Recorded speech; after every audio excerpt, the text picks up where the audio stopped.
free and independent media. Jan Irvin and Joe Atwell, and we have an exciting guest, one of the most exciting guests that is actually possible to have, Professor Jay Fikes, expert on Carlos Castaneda, and someone who has done some recordings with Jan and myself that have been widely listened to and have had a lot of exposure. Welcome, Dr. Fikes. Well, it's really great to be with both of you again. And I'm eager to show you some photos if you all have that capability. So well, you can hold them up, or if you mouse over on the video screen there, you'll see a share screen. Well, there you go. We can see that. What is? Okay. Well, this is the original Huichol Indian entheogen. Long before they had peyote, they had this plant that's called kieri. And be careful with that word entheogen. Don't forget I debunked Professor Ruck's use of that. Yes, but what the shamans taught me is that this plant, and I left offerings and I stayed all night there with a shaman who supervised my meeting with the spirit that's connected to this plant, is quite amazing, and it's a source of shamanic power and was long before peyote was popularized by people like Carlos Castaneda, Peter Furst, and Barbara Meyerhoff. So let me ask you this, Jay, regarding the Huichol and their pilgrimage into the deserts to collect peyote, et cetera. Are you saying that's a new manifestation? It is not new in terms of how far back in time it goes, but it's new in the sense that it was introduced to the Huichol by a group to the east of the Huichol, and it was associated with their being brought into a chiefdom or a kingdom where they were subordinate to the people to their west and their east, and going to collect peyote was part of paying tribute to the more powerful people to their west. So I'm suggesting that it's never been fully understood that the Huichol were subordinate to these more powerful people, and peyote has been glamorized, while the original entheogen, that plant I just showed you, was growing in their homeland and was used especially by women who were oracles to this more powerful people. So the real truth about the Huichol has yet to be revealed. Well, Jay, isn't it true that at some point when you were beginning or involved in learning about Native American culture, you had been studying Carlos Castaneda, and you came to the conclusion that his research had, was bogus, and that Castaneda was actually working for the government. I'm just wondering if you could take the listener through that process in your own words, just describe what happened. Right. Because it's I just wanted to back up for a second.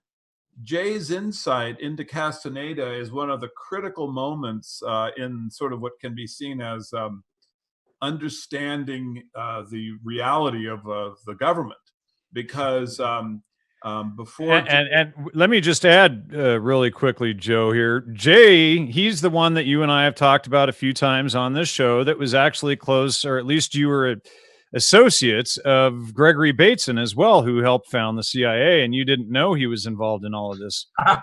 No, there was a lot I didn't know, but I'll start with what Joe is asking about. Yes, thank you. Yeah, the Huichol attracted my attention because I used to hunt when I was a boy growing up near the John Wayne Airport in Orange County and near Disneyland.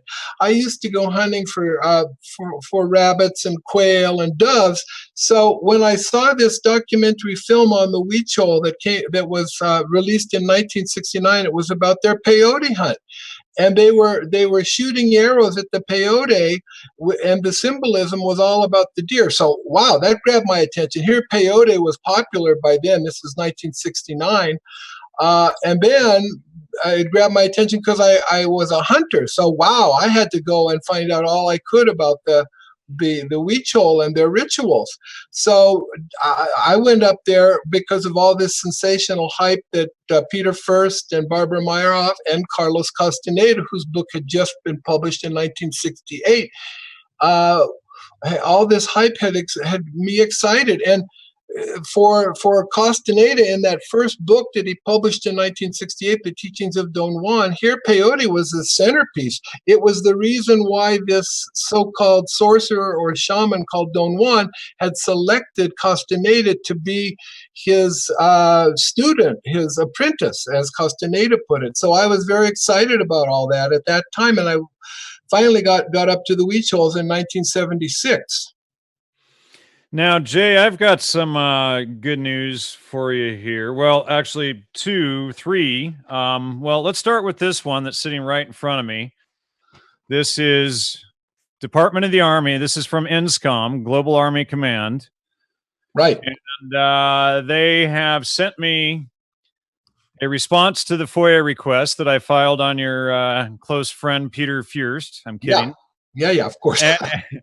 And apparently they're asking for more time to fill it because my inquiry was too extensive. So they didn't respond. Okay, and they sent this on November 30th there. You can see that on the top there. Yes. And so this is a response to your Freedom of Information Act request, November 21st. Regarding Dr. Peter T. Furst in any of the following, etc. And it says, since additional time is needed to do the records, we are unable to comply with the statutory 20-day limit in processing your request. Therefore, you may consider this delay an administrative denial of your request. You are not required to provide any correspondence regarding this delay, as we will continue processing your request. So they're calling it administrative denial because of time, but they're still processing it. Good. You will receive additional response upon the completion of our search. And then the other day, I read you this letter from the National Archives. This is National Archives Records Administration for the U.S. Army on my FOIA request on them. It's a different group, whereas the other one was from the commander of INSCOM, which is Army Intelligence. Mm-hmm. And I read you this one, but this one, they essentially need a more refined search that we need to still file back with them, because apparently they found so much on Furst that, it sounded like they must have found 10 or 20, 20,000 pages or something, because they just, they didn't want to give anything on that one. And then I've got the CIA FOIA request response, that they said that they intend to fill that FOIA request, and they wanted a lot more money to do so. Of course.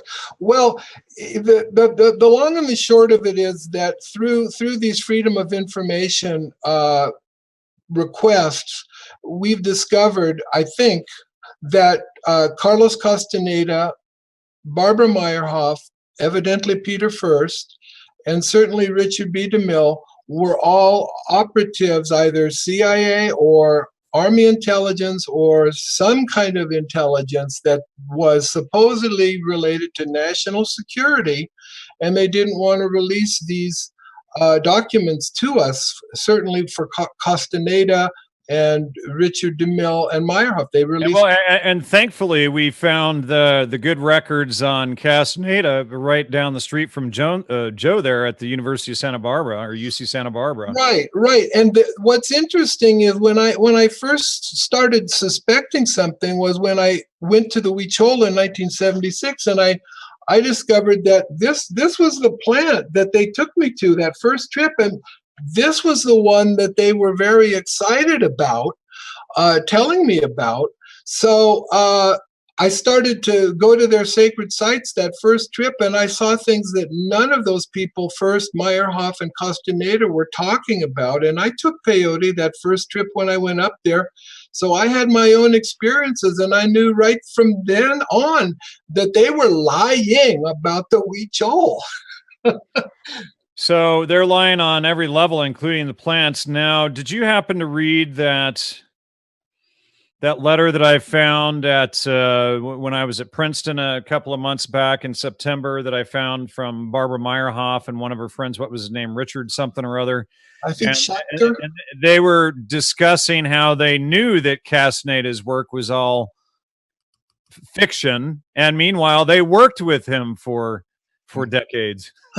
Right. So there's no doubt that we're dealing with fraud and conspiracy. I pointed that out in my book back in 1993, and this book, by the way, got me into a lot of trouble with anthropologists. This was my expose on Castaneda. But what I found back at that time was fraud and conspiracy, and I also found illegal archaeology that Furst was involved in. So now, of course, we've learned much more, and this whole issue that I think all three of us are concerned about is the fact that spies are masquerading as scholars. And this is disturbing, and this is so disturbing because back to the founder, that when I was in graduate school, they taught me that Franz Boas was the founder of American anthropology. And back in 1919, in The Nation, this very important national circulation magazine at that time, right after World War I, Franz Boas was saying, wait a minute, I just found out we have 4 spies who went into other countries like Mexico and Guatemala pretending to be legitimate anthropologists, and they were doing surveillance and work to benefit the United States government while pretending to be normal, honest anthropologists. So since 1919 until today, it's almost 100 years, we've had spies running American anthropology, because what happened to Boas was immediately after Boas published that in 1919 about the discrepancy, or the conflict rather, between spies and scholars, he was almost ousted from the Anthropological Association. They pushed him out of the National Council of Science, or some prestigious organization. They took him off the leadership position in the American Anthropological Association. So this issue has not been dealt with, and it's almost 100 years later, and we see now that this Castaneda, Furst, Meyerhoff, DeMille, and probably Wasson, which we'll get to in a minute. Oh, well, we know Wasson. We know these spies have pretended to be scholars, and it's gone back 100 years. One thing I want to say, Jay, though, is I think it's far worse than the public assumes. I think that in general, tenured professors within the United States, of course, you got sent to Turkey for your tenure. Tenure in the United States, I think, it means that they are probably working in intelligence. If they're not working in intelligence, they're afraid to blow the whistle on those that are. It's really sad. Yeah, I had actually a practical matter that's related to this. I hope this isn't a tangent, Jay, but I really was wanting to ask this question and kind of a favor of you. Recently, I've been researching Gloria Steinem, and the fact that she was a CIA agent, but specifically the article that appeared in Ms. Magazine, written by Michelle Wallace, called "Black Macho," which was the very first anti-blackmail piece that hit the media. Sort of, it's similar in this orientation to Gordon Wasson's article in Life magazine. So Ms. Magazine did a hit piece against the blackmail, and then this provided political cover for the Great Society programs. And I mean, in a very specific way, this article became kind of a cult phenomena, and was cited as to defend the structure of the Great Society welfare laws, which gave more money to single women than to women who were in a family. Right. Okay, so Steinem was a CIA agent. Ms. Magazine was funded by Peggy Hitchcock, related to the Mellons. You have CIA everywhere. And then you have the Great Society programs. Now, what I believe happened was there were experiments done at the Japanese internment camp during World War II. And I have this on the authority of an anthropologist named Daryl Hamamoto, who told me that experiments had been done on the Japanese. Yeah.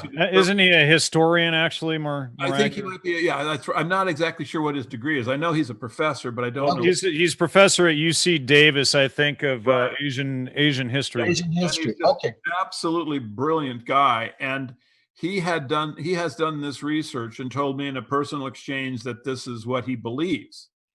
And so what I'm asking of you is that is there any way, just in terms of an anthropologic process, the process of the the anthropologic due diligence and self-governance, that this trajectory can somehow be studied, because this is something that is still damaging our culture today. I mean, there are, the African American statistics were getting closer to parity with Anglo-America every year from the end of the Civil War up into the Great Society program. And at that point, it fell off a cliff, and suddenly single moms, no moms. I mean, it was, the culture was just shattered. And so I think there was malfeasance. And I think that the evidence of Steinem being a CIA agent is not something that's even possible to contravene, because she's admitted it and on video. Well, and not only that, but we, and I can show this. I'm going to share screen again just so the public can see it here. And we've read this on screen before, if I can just find the button here. But so we see Gloria Steinem up here on the screen in the center, Central Intelligence Agency. This is her, feminism below her. But down here below, we see this quote from the former director of Central Intelligence, William Kobe, quoting Gloria Steinem. And this is directly from the CIA's FOIA website. So, I mean, we're quoting the actual director of Central Intelligence from the CIA's own website about Gloria Steinem's being a traitor to the nation. Well, anyway, what I was wondering is that, Jay, because this is an active, destructive element. I mean, this isn't something that's in theory or in history. This is going on today. Right. Because it's coming from the so-called anthropologic science, because it's coming from studies that have gone on, like the ones that Gregory Bateson references, that David Price, called out in terms of the inferior and, people, of how they can be controlled by superior people. Gregory Bateson references that. What, in your opinion, if anything, can be done in terms of the process of the anthropologic science due diligence, or self-governance, or whatever committees they have to stop people from using the science for wicked purposes? Is there anything that we can do about this?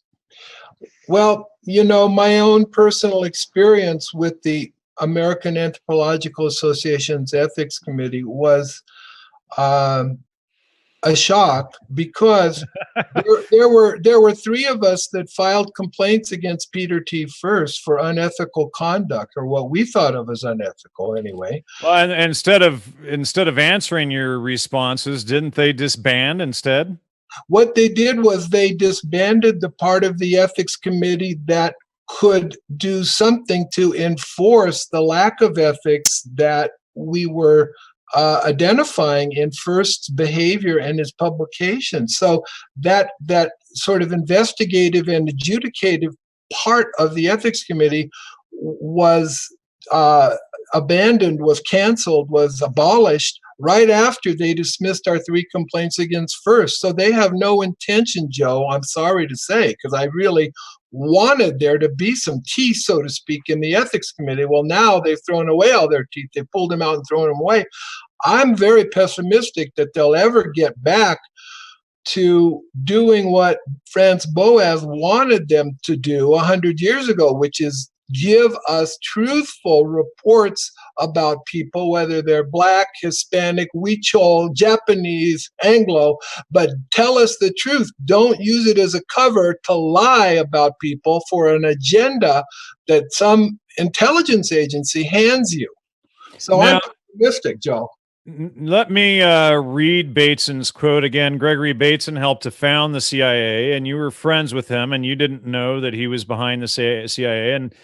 And he, well, it's likely that DeMille and the others were sending intelligence to Bateson on you the whole time when you were doing your investigation. But Gregory Bateson says the most significant experiment which has yet been conducted in the adjustment of relations between superior and inferior peoples is the Russian handling of their Asiatic tribes in Siberia. The findings of this experiment support very strongly the conclusion that it is very important to foster spectatorship among the superiors and exhibitionism among the inferiors. In outline, what the Russians have done is to stimulate the native peoples to undertake a native revival, which of course became the archaic revival being sold by Terence McKenna, who worked with Bateson, while they themselves admire the resulting dance festivals and other exhibitions of the native culture, literature, poetry, music, and so on.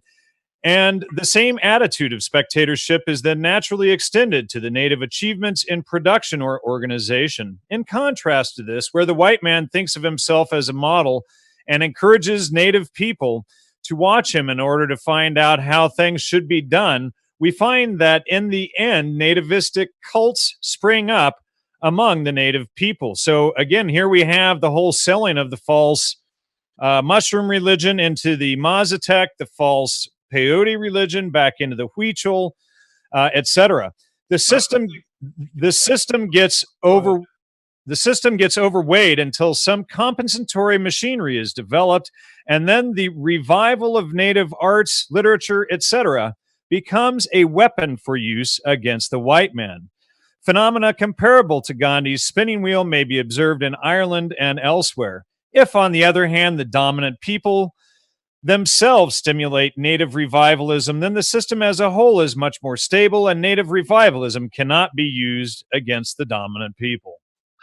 Yeah, this is exactly what they did with the Huichol, because Peter Furst popularized the yarn paintings. They became a source of income and pride in the native culture.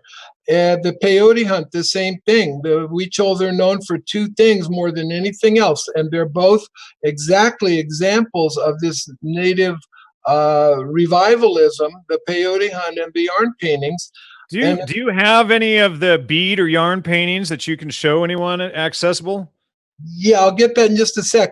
One could, I'm not a real student of the Afro-American culture, but I've read Zora Neale Hurst, and I'm very interested in knowing more about how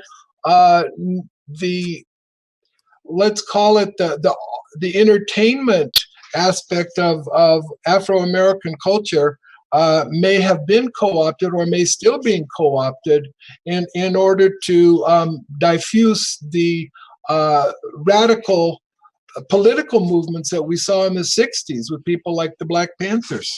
I think it was far more organized, unfortunately, and long-standing. I mean, what I think happened is they took a specific idea that they would use African-American culture as a way to debase culture in general. They were the weakest link. They were the poorest. They had the most difficult time having access to education.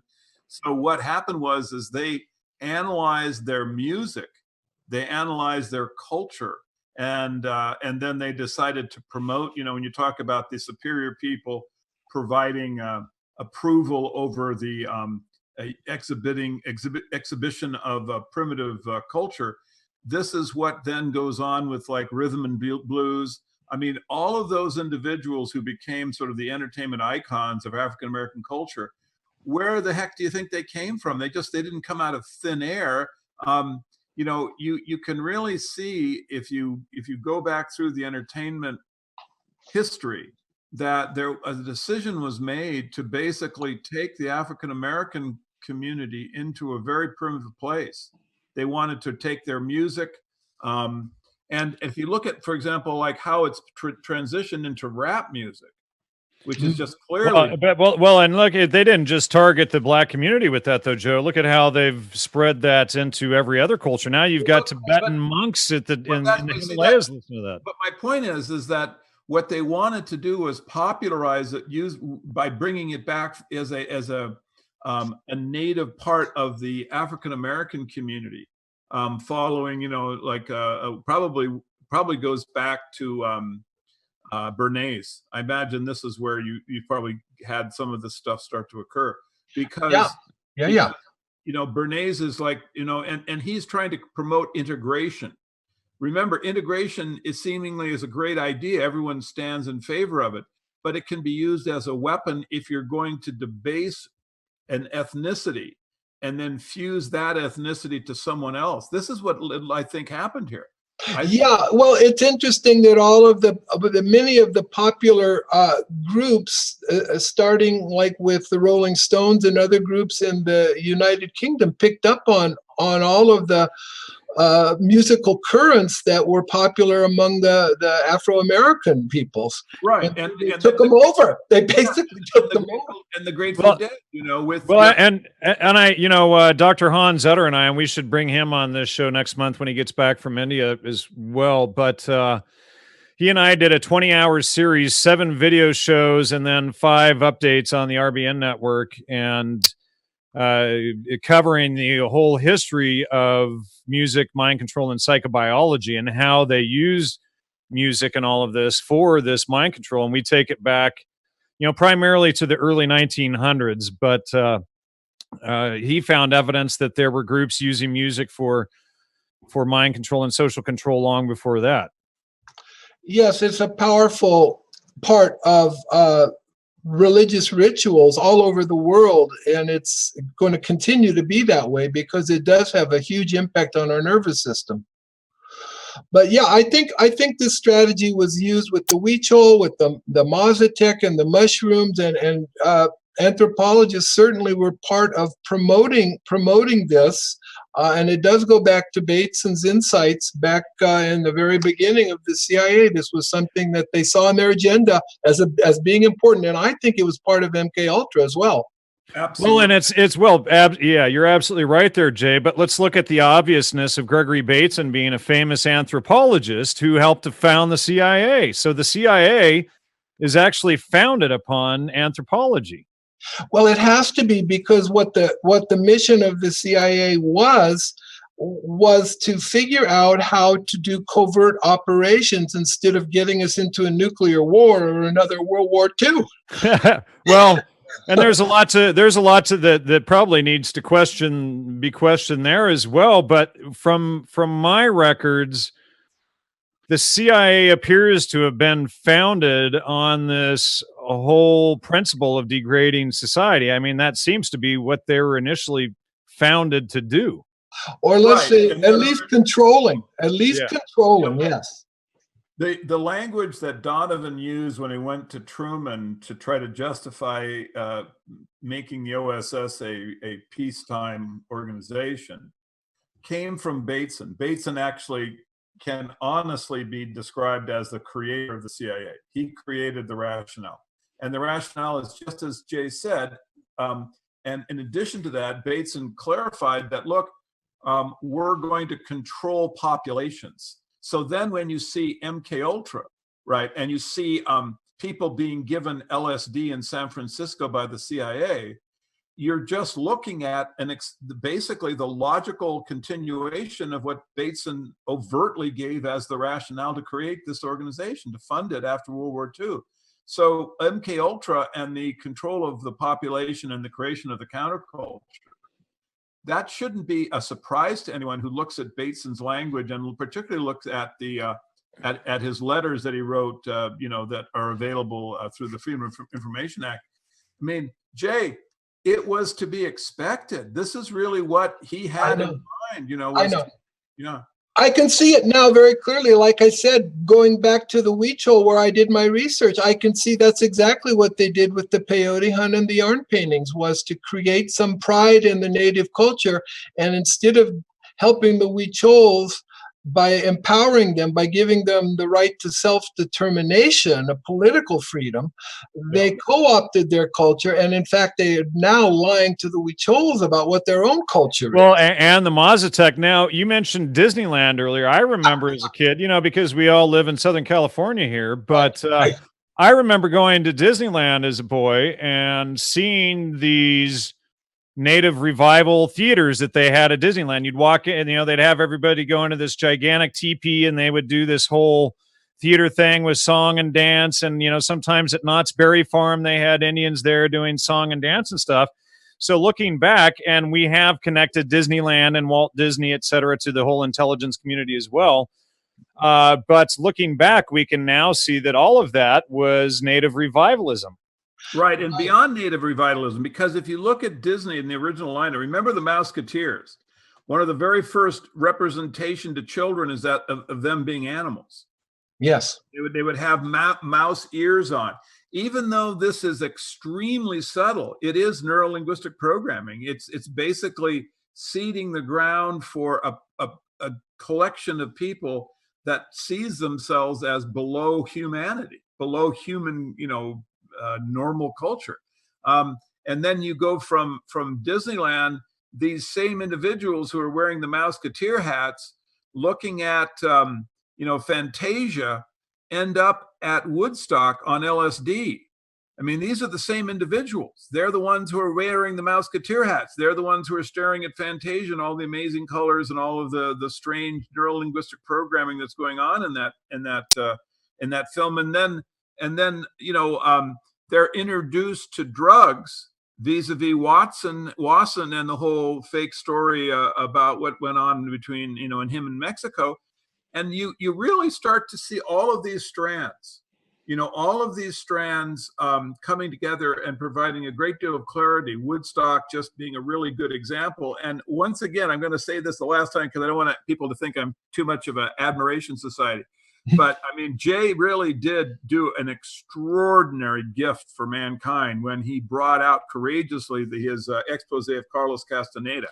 Well, and unfortunately, Jay was a bit skeptical the first time he and I met when I showed up at his house. What was that, 2011 or so, Jay? I think it was, yes. And I said, Jay, you're missing something. All these people that you were investigating were CIA. And I walked in with a big box of documents and I dumped it all down. And Jay went, oh, boy, Well, but see, this is the thing, Jan. No one can possibly see all of these details. Right. That's absolutely right. Well, this is why it's so important to have this kind of collaboration, because yes. you can all put the pieces of the puzzle in place when we work at it.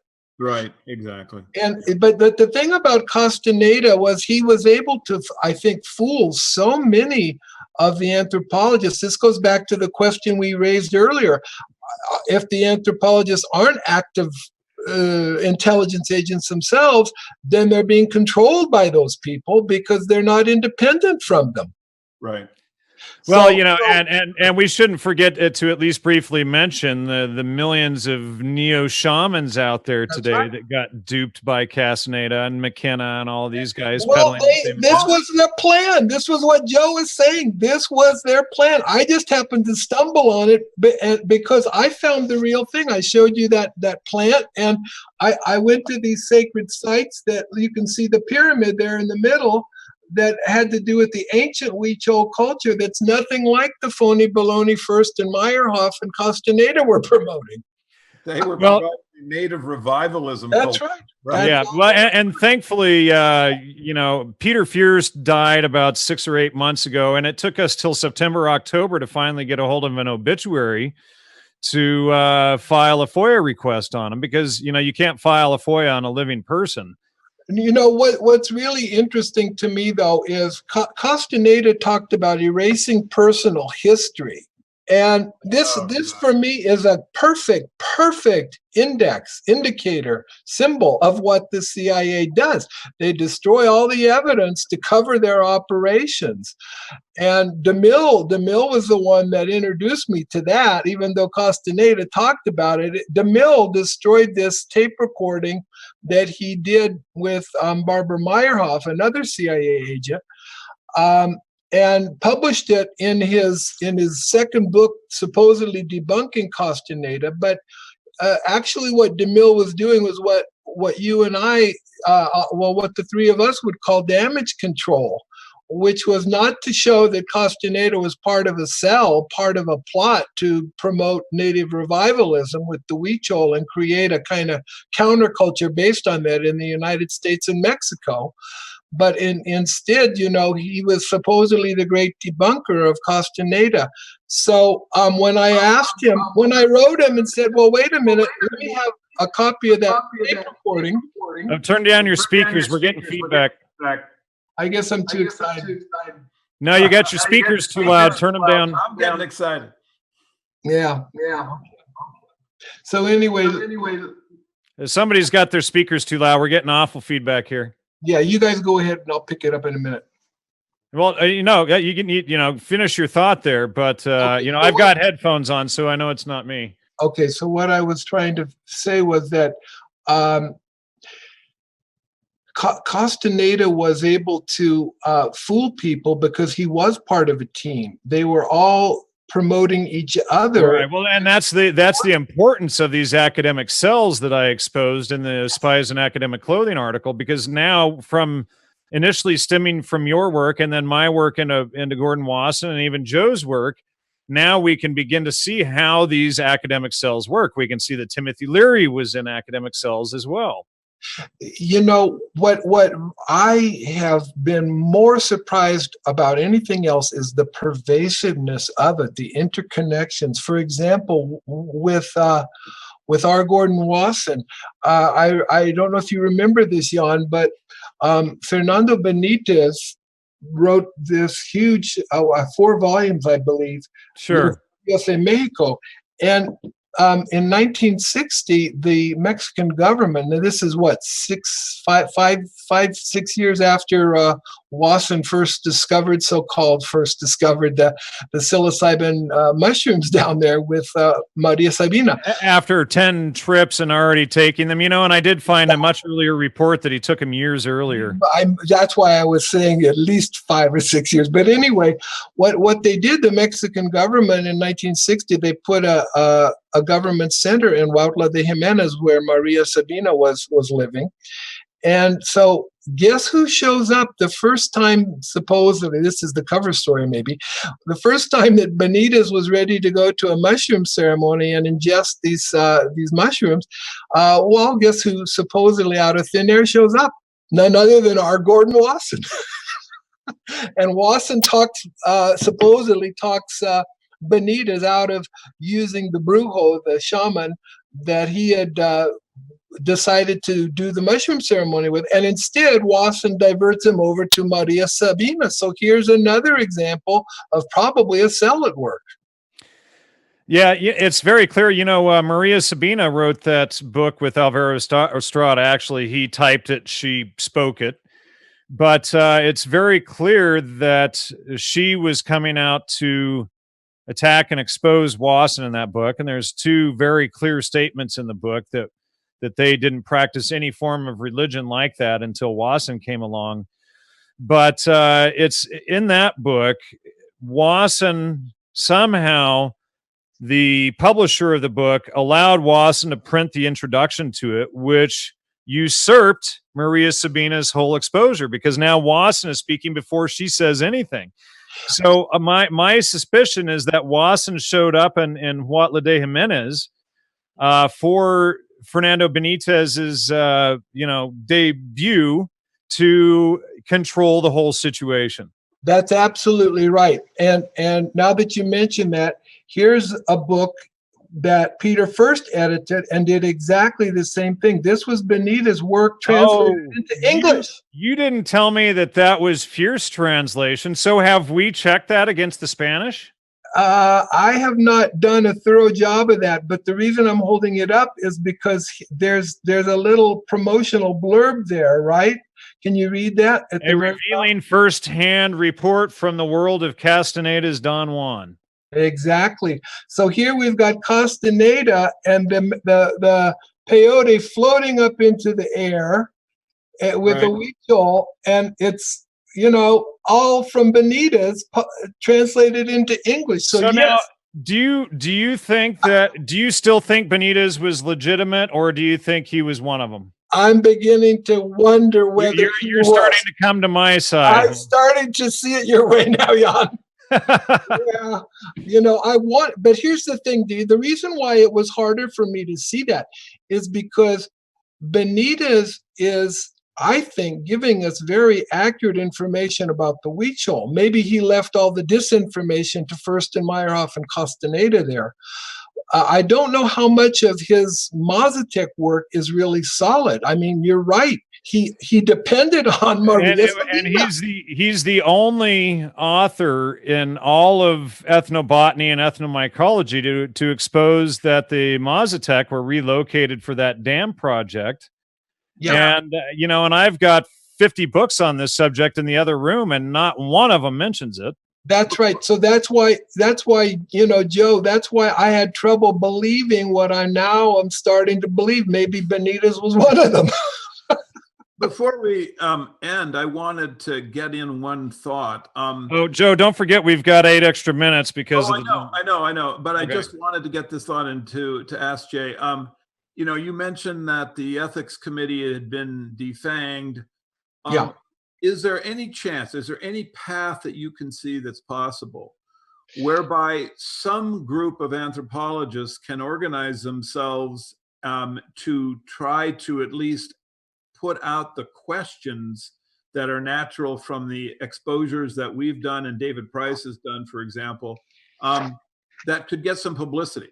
In other words, is there any chance at all that we could get some anthropologists who are courageous to step forward and say, this looks like there is malfeasance that is unified the government and the anthropologic science? There is a chance. I think we have to have a perfect political opening to do that, because in 2005, the Anthropological Association, the American Anthropological Association, uncensored Franz Boas. I told you right after 1919 when Boas said, wait a minute, we can't have spies masquerading as scholars. They censored him and pushed him out of leadership positions. Well, it took a long time. But what was happening in 2005, we were starting to see that Iraq was a huge mistake, right up there with Vietnam. Right. And, so they uncensored Franz Boas, which basically said, we made a mistake back in 1919 when we pushed him out. So if they can do that, maybe they can do it again and say, wait a minute, let's go further.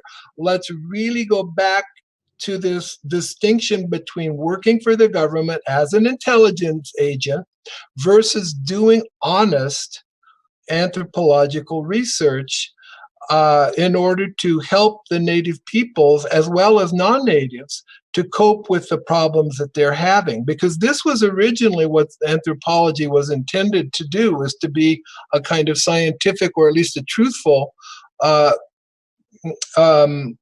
kind of scholarship. Well, at least an honest historiography. Right. So yeah, Joe, I mean, in the long run, I'm hopeful that whoever's listening to this, if they're not an anthropologist, but they know one, tell them, to start looking at what we've been talking about for the last few years and realize that it's time to take this ignored topic that has to do with integrity as a profession and deal with it instead of hiding from it. I never even knew that Boas did this. They never talked about it. Of course, now I'm talking about it. I hope someone hears us. Yes. Now, I've got a question for both of you. Now I contacted Professor David Price at least twice, and he never replied. Did he ever reply to either of you?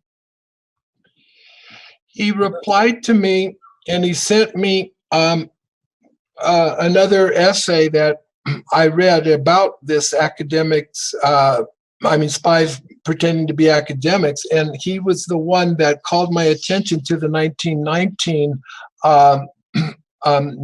Boaz condemnation of spies pretending to be scholars. So he did get back to me on that, and I'm thanking him right now for having done that, because it was very helpful to me to get that. You should encourage him to join Joe and I, or maybe all three of us together in a show, because I think other than his own book, Weaponized Anthropology, we're really the only ones out there promoting people understand his work. Yeah, I know we've done a tremendous service to him in terms of his book sales. Yeah, sure.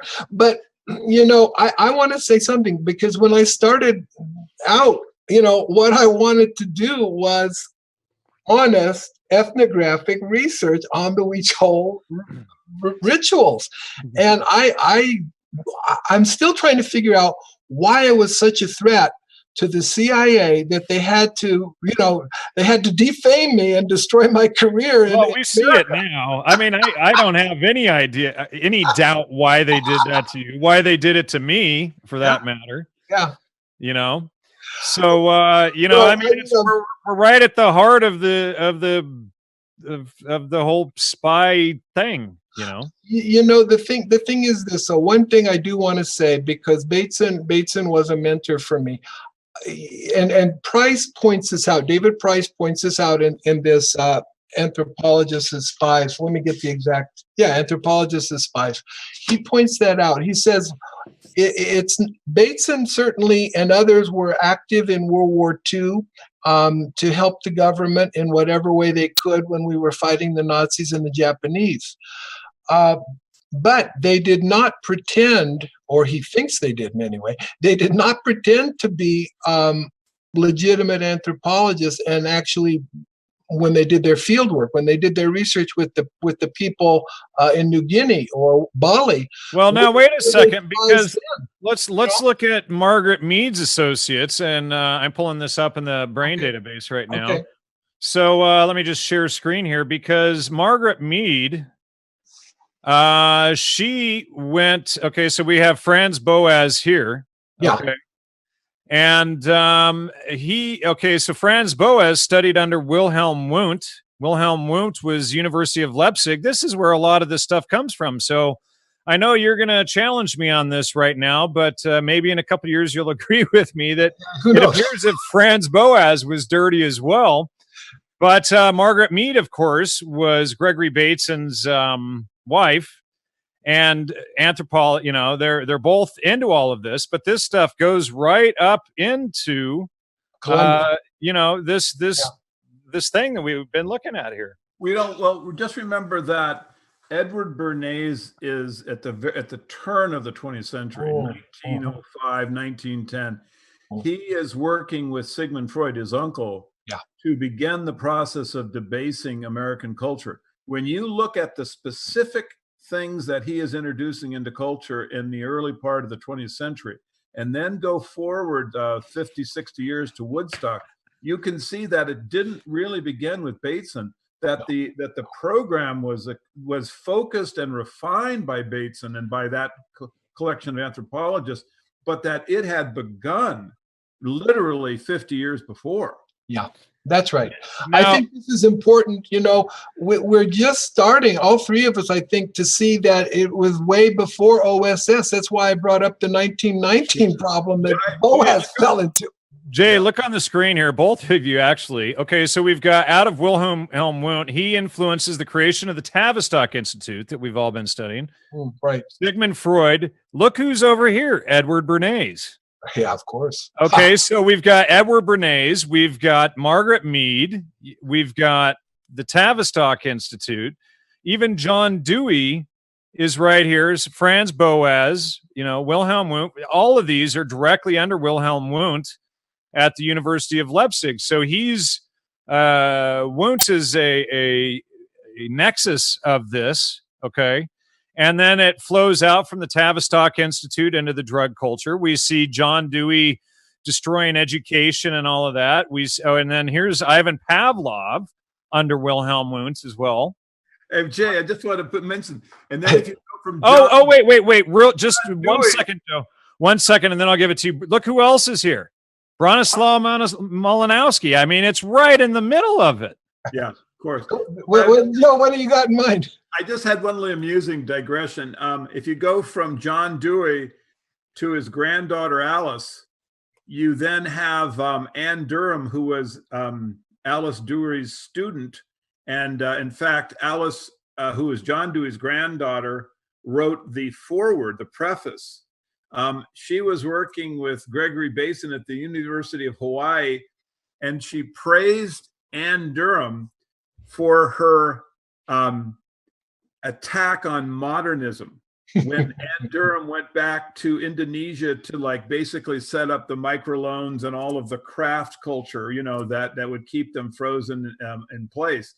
And then, of course, Barack Obama. So when you see, you know, when you have a Wundt and then Tavistock and John Dewey, you have this straight pipeline right into Barack Obama. And then the other digression, I'm not sure you know this, is that the son of one of the three individuals who actually found the Tavistock Institute, he ends up across the ocean. He's the manager for the Grateful Dead. Whoa. All right, so here's some more connections to John Dewey here. He was also pals with William James. And of course, William James was at the Harvard University, Harvard Department of Psychology. Yeah. He was also Drummel. We can never get through any show for like 3 or 4 years now without hitting a Huxley. He was also pals with Julian Huxley, Mortimer Adler, and Albert Einstein. Of course, Einstein's been proved as a fraud as well many times over by John Bjerknes, etc. So, I mean, we've got that. You know, it didn't take more than a couple steps to get right back into the group that we're always dealing with. Yeah. Yeah. Well, I mean, you know, they're just a modern iteration of a long-standing program. And so one thing that I've been advocating is that there be DNA testing. I really want to get the actual ethnic and family connections that this whole group has, because I really believe that they have some kind of connection that's just beyond money and power. I think that there's something else holding them all together. Well, that's always a possibility. The other issue that I think all three of us would probably like to discuss, so I'll throw it out on the table, is this postmodernism. You know, we've had globalization now since World War II. It's been, you know, revving into high gear more and more. And we've got pollution now from the Chinese that we're being exposed to in California. So we certainly are becoming a global society, and hip hop is all over the world. I mean, you can find it in Asia and Istanbul, you know.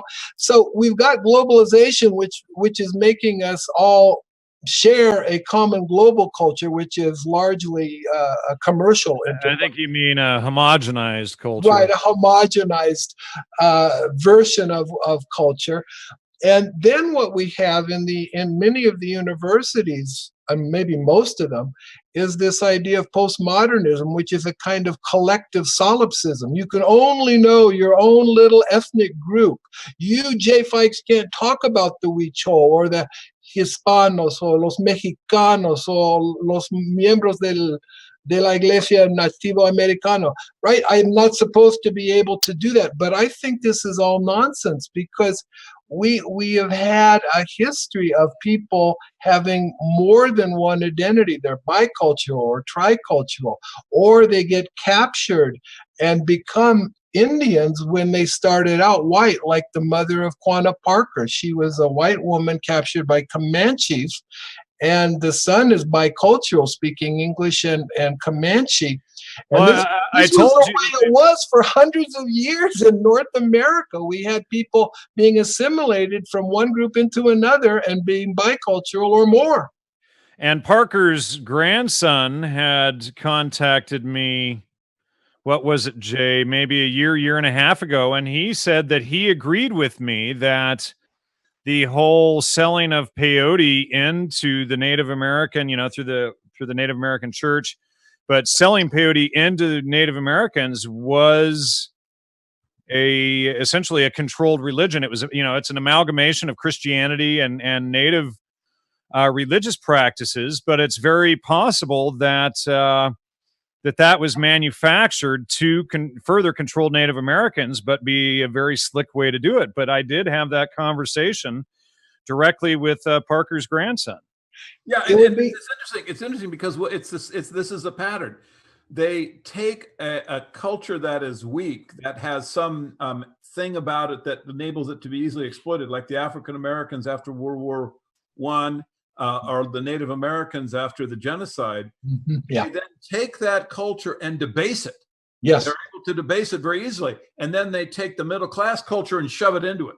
Yeah, they're able to take advantage of the weakness to implant something that works to their advantage. The elite always does that, always. And that, Joe, that's what you discovered back there with the implantation of the peaceful Messiah in order to diffuse the radical messianic Jews that were looking for a flesh and blood Messiah who'd free them of the foreign occupiers. Right. You take a culture, you debase it, and then you shove into it the groups that you want to end up to make them easier to control. Because this is what, I mean, looking at Woodstock, looking at the components of integration, of drug taking, of African-American influenced music, what they did is they took the native revival elements from these cultures and then expanded them inside of the culture, like you were saying they did with the Native Americans, right? Yes. They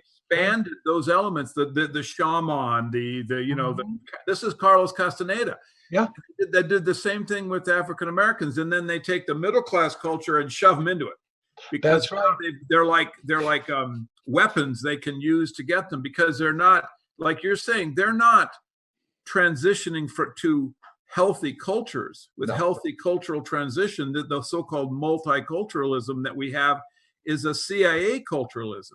It's a debasement. That's for sure. It's a debasement. Absolutely. So even this notion that we can't know cultures outside our own or talk about them is a way to allow the 1%, the elite, to control us all. Exactly. Because then they control what is true, and then we can't know what's true.